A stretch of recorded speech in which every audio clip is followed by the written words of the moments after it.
Hello, and welcome back to the History of Egypt podcast. This is a mini-episode, Amarna International, Part 1. Today, we explore tales of the late 14th century BCE, the height of the Bronze Age, and a time of great interconnectedness. This episode is made up of 3 short stories, little pieces that are interesting, but could not sustain a full episode on their own. I have assembled these tales over the last couple of years from various episodes. Now I've put them together for you. These tales concern foreigners who come to Egypt to participate in Egyptian life. They all operate within the Amarna Period, between 1400 and 1300 BCE. That's a broad definition of the Amarna Period, but you get the idea. At the height of the Bronze Age, Egypt and its society was intimately connected with different communities across the world. Today, we will explore a few situations in which foreigners came to the Nile Valley to participate in Egyptian society and the records they left behind. Today's episode is an offering from the priests, specifically my priest-level supporters on patreon.com. Thank you to Linda, Terry, TJ, Yola, Mycost, Andy and Chelsea, Jason, Kendra, Evan, Kyla, Nidin, Stephen, Ashley, and Mark. These fine folks are endlessly generous, for which I am most grateful. Truly, you sing praises for the gods. To everyone listening, thank you for joining me. Let's explore an international world.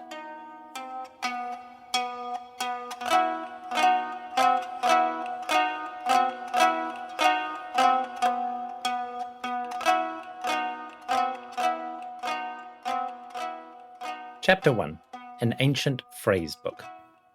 In the 14th century BCE, between 1400 and 1300, diplomacy spread far and wide.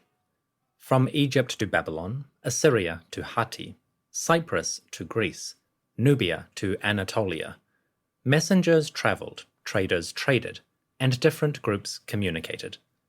Letters journeyed between different courts as powerful rulers negotiated and celebrated each other's reigns. But these kingdoms and communities had their own languages and economic systems. Which begs the question, how did they communicate specifically? What languages did they use, and how did they translate ideas between different cultures?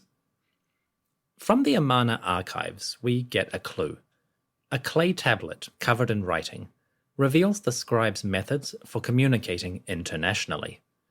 In this case, we have a dictionary of sorts, or rather a vocabulary. This tablet records a long list of words in 2 different languages. The first language is Egyptian. The second is Akkadian, the language from Akkad. Akkadian was the diplomatic language of the late Bronze Age. While different courts used their own languages internally, they communicated with one another using Akkadian. It was the lingua franca of their day, an international tongue used for diplomacy. This tablet presents 2 columns. On the left, a series of words and phrases in Egyptian. On the right, the same words and phrases in Akkadian. It seems to be a guidebook for a scribe communicating in both languages. Now, based on the writing itself, the style, the layout, and the various features of their grammar, this tablet seems to come from a foreigner, someone outside of Egypt and unfamiliar with the Egyptian language. With that in mind, this could be an import to the Amarna court. Perhaps a scribe from Canaan, Syria, Mesopotamia, or Hatti travelled to Amarna, and to facilitate their learning and communication, they compiled a phrasebook. Imagine a Lonely Planet guide, and you might have the idea. The tablet is damaged, as usual, but many pieces survive, enough to reconstruct the gist of what this person was doing. In the main body of the text, the scribe gives various common words and phrases. First, they give the Akkadian version, then they give the Egyptian. For example, the tablet includes a list of currencies. Quote, 1 shekel of silver is called 1 shena in Egyptian. 2 shekels of silver are called 2 shena. This list goes on all the way up to 10 shekels, which equals 10 shena. You get the idea. The scribe has compiled a quick glossary for converting one set of currency, a shekel, to another, a shena. To be clear, these are not coins or money in the modern sense. In this case, a shekel or shena is a weight. Imagine the merchants weighing various items against certain quantities of metal. The metal weight is the shekel or shena. So the scribe has created a conversion list to help them with trade. If someone needed to convert a shekel to its Egyptian equivalent, this guidebook could assist. The scribe also converts common words. For example, they give translations for house, door, chair, bed, offering table, and more. Simple, common words that you would need in daily life. Again, it's like a phrasebook for a traveller, which is a cool idea. Apparently, the scribe came from distant lands, and to facilitate their life in Egypt, they compiled various words. Today, this Akkadian Egyptian vocabulary is fragmented, but the bits that survive give a tiny taste of ancient life, the simple but necessary tasks for a traveller visiting the Nile.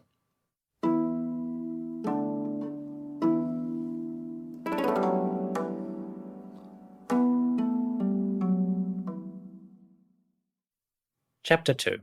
The Rise of the House of Ashur. Our little phrasebook is not the only hint at interesting situations in diplomacy. We also have information about an international dispute, specifically an argument between 2 kings regarding the Egyptian monarch. It wasn't a war, but it had ramifications for the various kingdoms. And from this record, we get a hint at the anger and the pride of distant rulers. The crisis began when a minor king named Assur-uballit wrote a letter to the pharaoh. Assur-uballit was the lord of Assur, or Ashur. This was a city and a kingdom in northern Iraq. You may know Ashur by its modern name, Assyria, a famous state that built great empires across the region. In the mid-1300s BCE, Assyria was a minor kingdom. It had lost a great deal of its international standing, and it was temporarily quite small. But Assur-uballit was hoping to change that situation. The lord of Assyria wrote to the pharaoh with a request.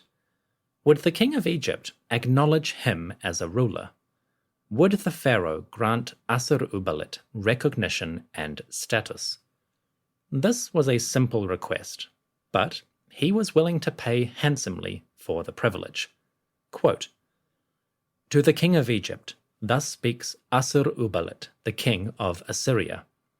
I send a messenger to you to visit your country. Until now, my predecessors have not written to the king of Egypt, but today, I, Assur-uballit, do write to you. I send you a beautiful chariot with 2 horses, and a stone in the shape of a date that is made of genuine lapis lazuli. I send this as your greeting gift. Please do not delay the messenger whom I have sent. He should visit your country and then leave for Assyria. He should see what you are like and what your land is like. Then he should return." End quote. What did that mean? Well, the letter is quite simple, a greeting and a gift and a request that the pharaoh send the messenger back. On the surface, it really doesn't sound like much. A letter of introduction, or the opening lines of an awkward Tinder conversation. Assur-uballit was breaking the ice with the pharaoh. So the letter seems inconsequential. But this request was more significant than it appears. Assur-uballit was making a bid for recognition on the international scene. As I said, the kingdom of Assyria was small at this point in their history. They had been a great power previously, and they would be again in the future, but at this specific moment, they were a minor player in the diplomatic game. Assur-uballit was trying to change that with diplomacy.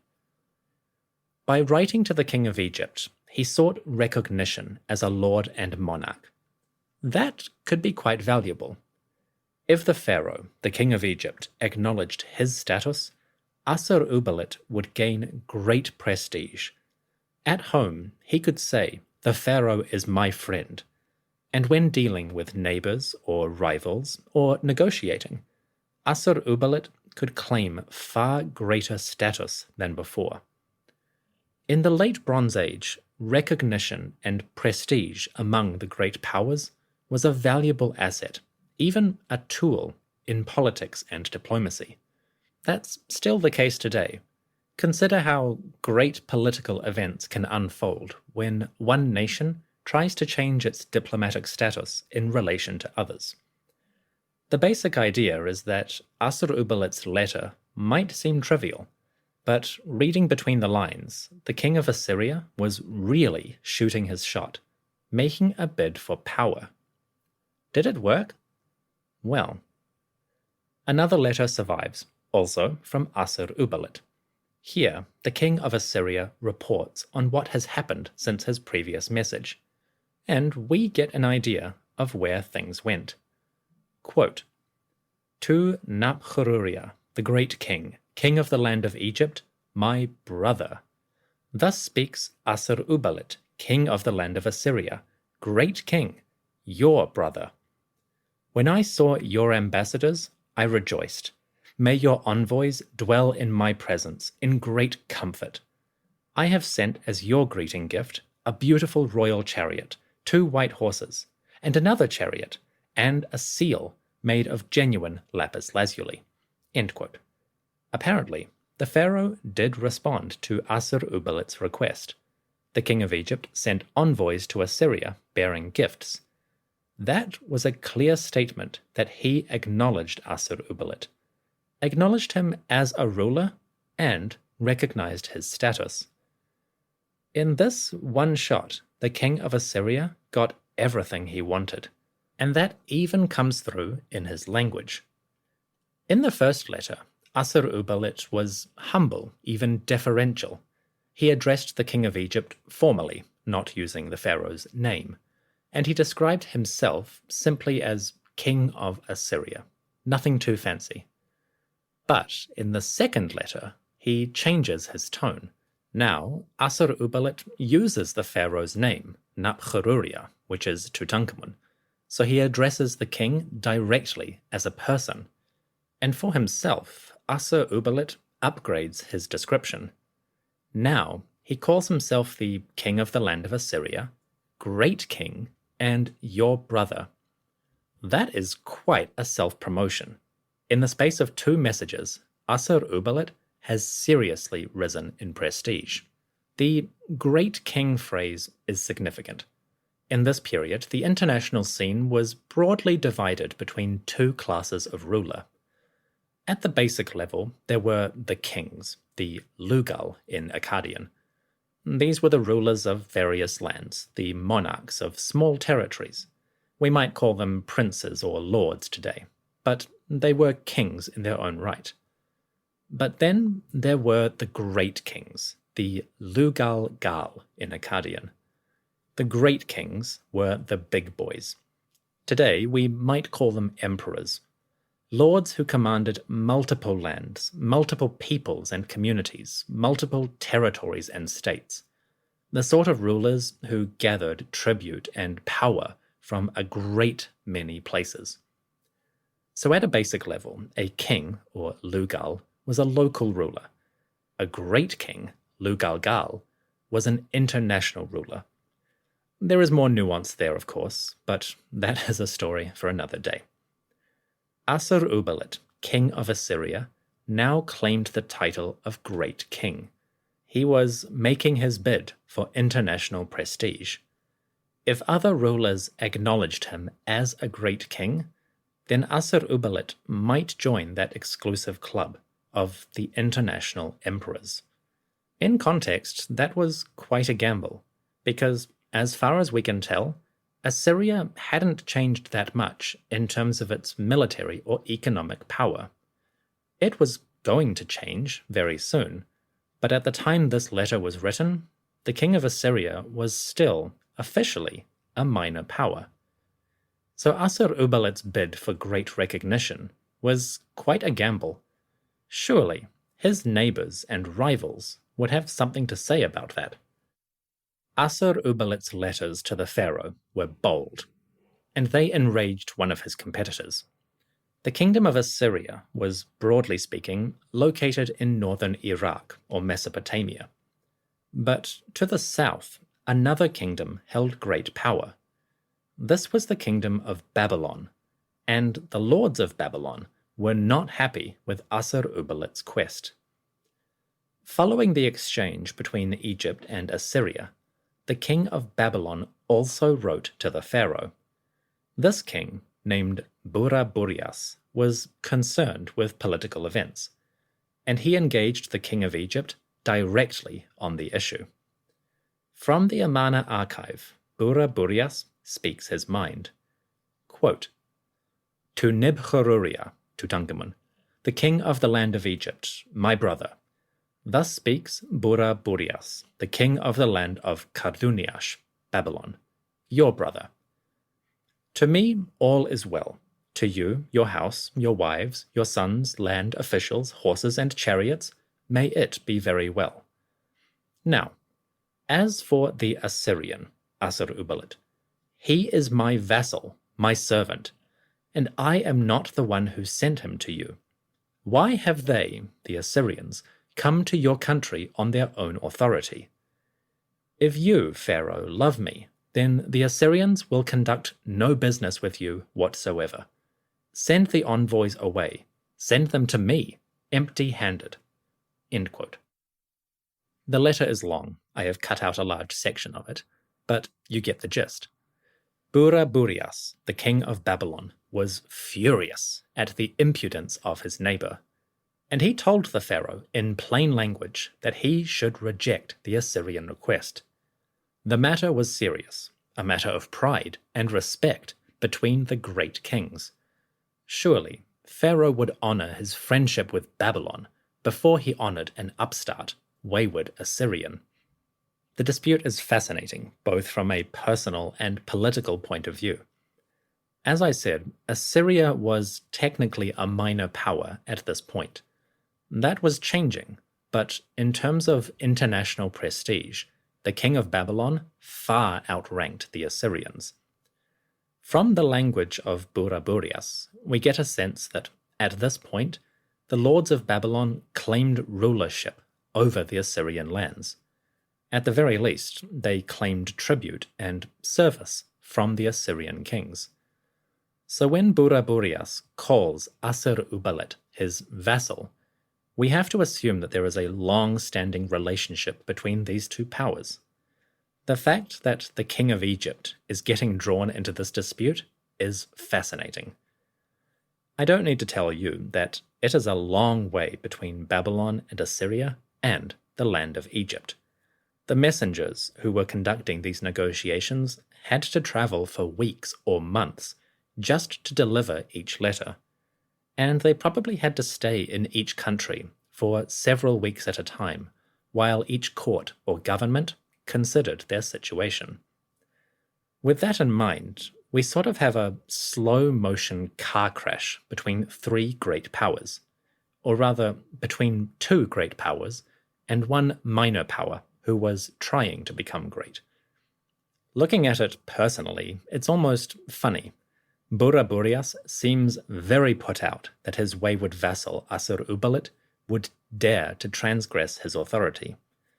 Of course, there is a great deal of political nuance here that we're missing, and which I'm skipping over. But Buraburias's language is remarkably personal. He treats it as a matter of friendship, of good trust between the great kings. If the king of Egypt loves his brother, the king of Babylon, then he will have no business with the Assyrians.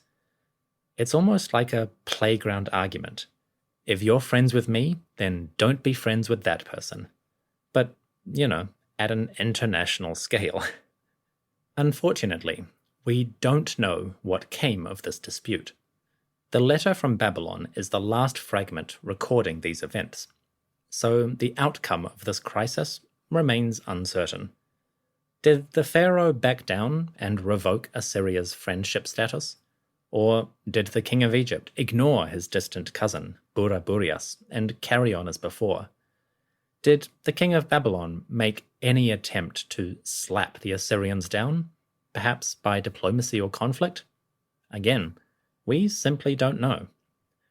What we do know is that these kingdoms, separated by thousands of miles, were in frequent contact. And more importantly, the rulers of these lands had surprisingly prickly relationships. Pride was a strong factor, and the quest for recognition or respect could easily provoke great anger. Assur-uballit, king of Assyria, was a rising player, or at least he viewed himself as a rising player. But the king of Assyria was trying to enter a club, an exclusive club, and the lord of Babylon was having none of it.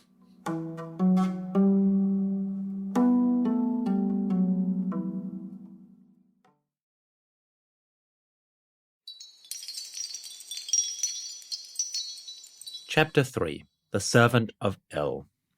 From a scribe composing a phrasebook to an international dispute between diplomats and kings, we come to something a little bit more unusual. In previous episodes, we've explored the idea of foreigners living within Egypt and rising up to prominence in the society.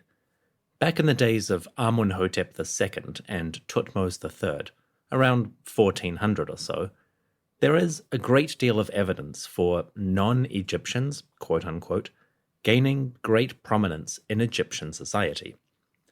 The status of foreigners is always slightly uncertain.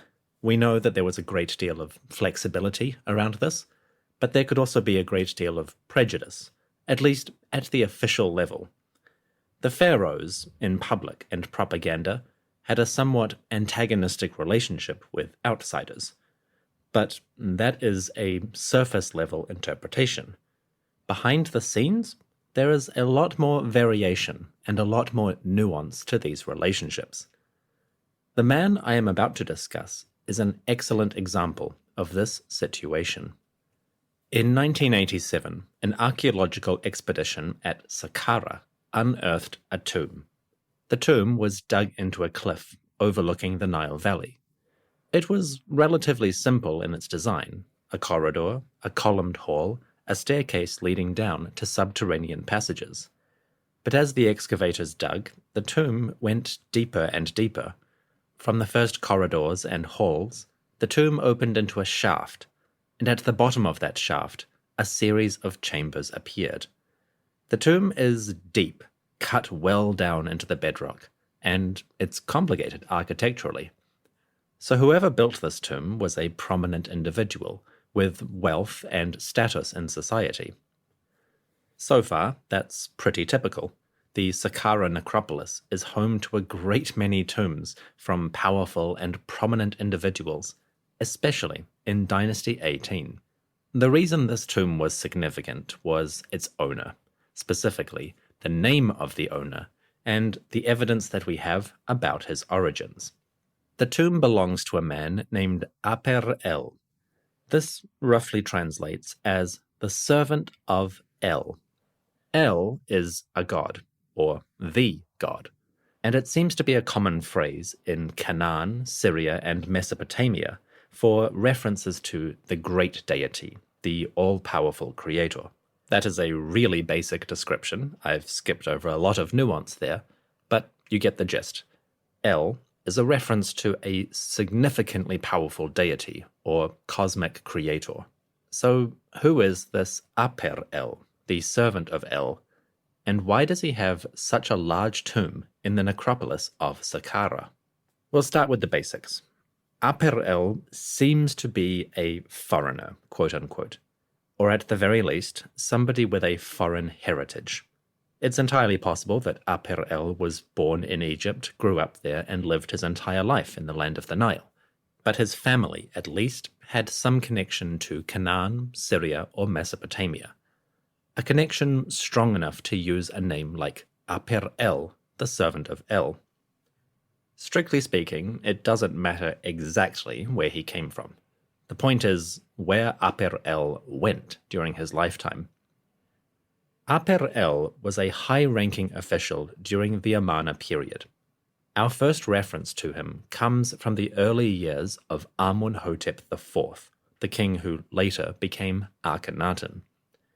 Aper-El seems to have served Amun-hotep IV during the first few years of his reign, and Aper-El was highly placed in the king's government. First, Aper-El had the title Emira Nut, or overseer of the city.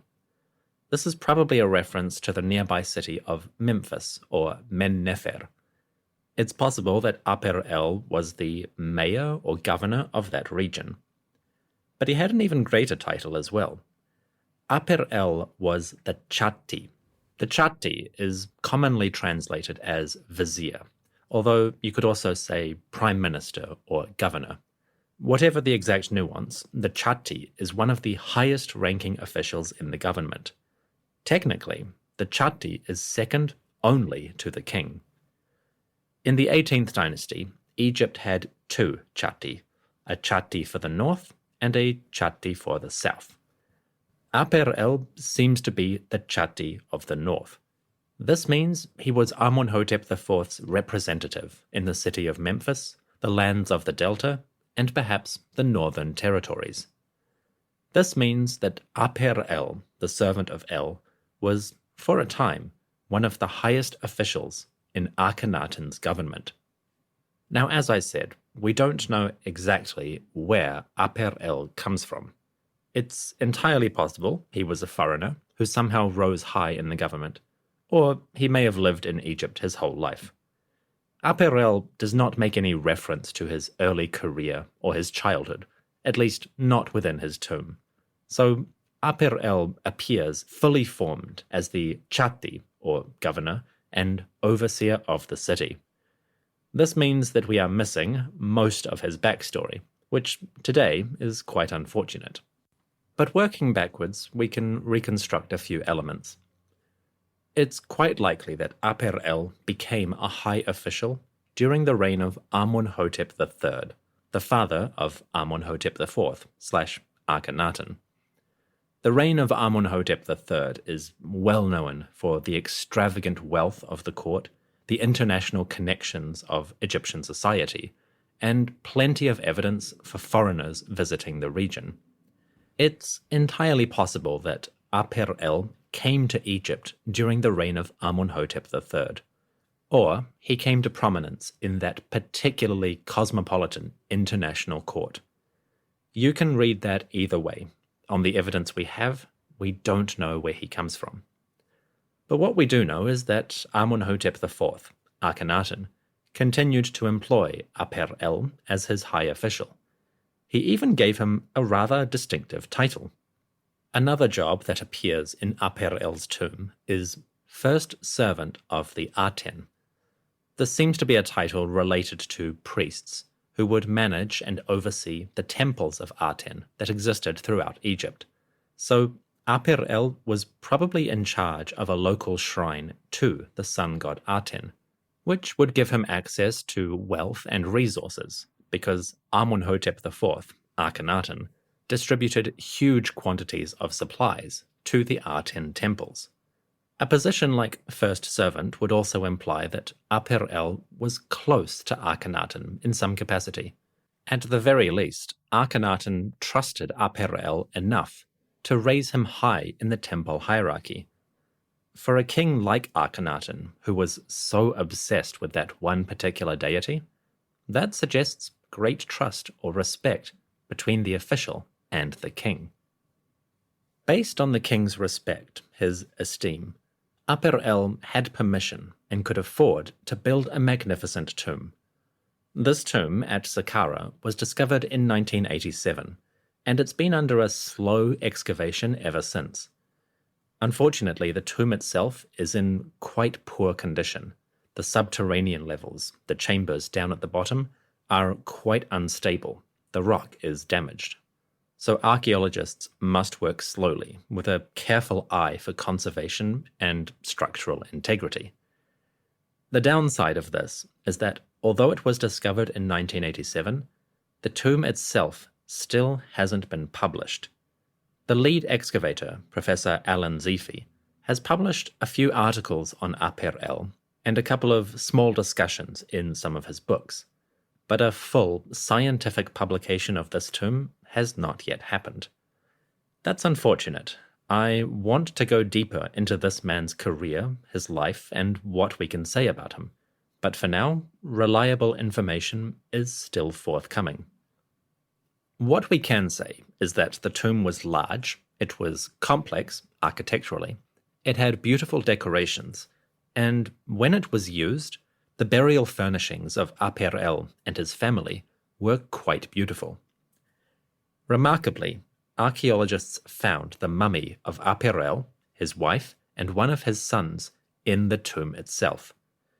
The coffins had been damaged by water seeping in from above ground. As a result, the mummies of Aper'el, his wife, and his son had disintegrated, leaving just skeletons behind. Nevertheless, enough survived from the furnishings to suggest that Aper'el had a beautiful burial suite. The coffins were high quality, probably decorated with gold and paint. The surviving objects were high quality. There were funerary goods, like coffins and canopic jars, and also domestic items for daily life.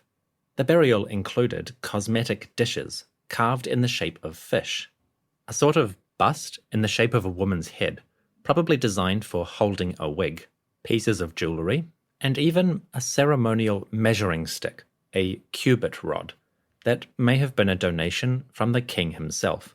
The measuring rod had titles and epithets for Aper'el, including the phrase, Aper'el, the king's man. Again, this suggests that Aper'el was highly respected by the ruler of Egypt. So, going through the various items, although they're badly damaged, gives a hint at a lavish, splendid burial. This man must have been wealthy, influential in his community, and respected by the ruler. That begs the question, why have we not heard of Aper'el before, and why do we not know more about him? That question, for now, does not have an answer. Perhaps the scientific publication of this tomb will give us some more clues. But it's entirely possible that Aper'el's monuments and his records have simply disappeared. It's quite likely that this man was influential and prominent in the region of Memphis.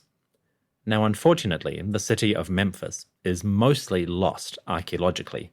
Suburbs of southern Cairo cover the entire area. As a result, many of the monuments that existed in Memphis are long gone, and traces of many individuals have disappeared to history.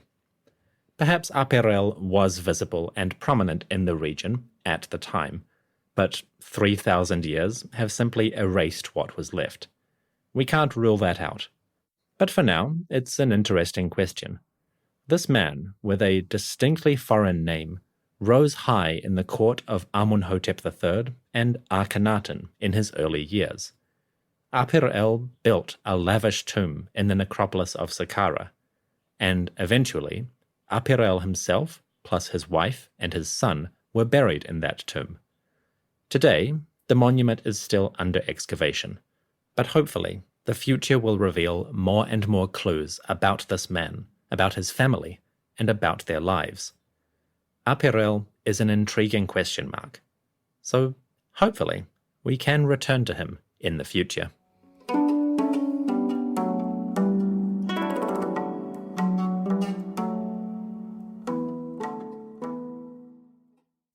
This brings us to the end of Amarna International, Part 1.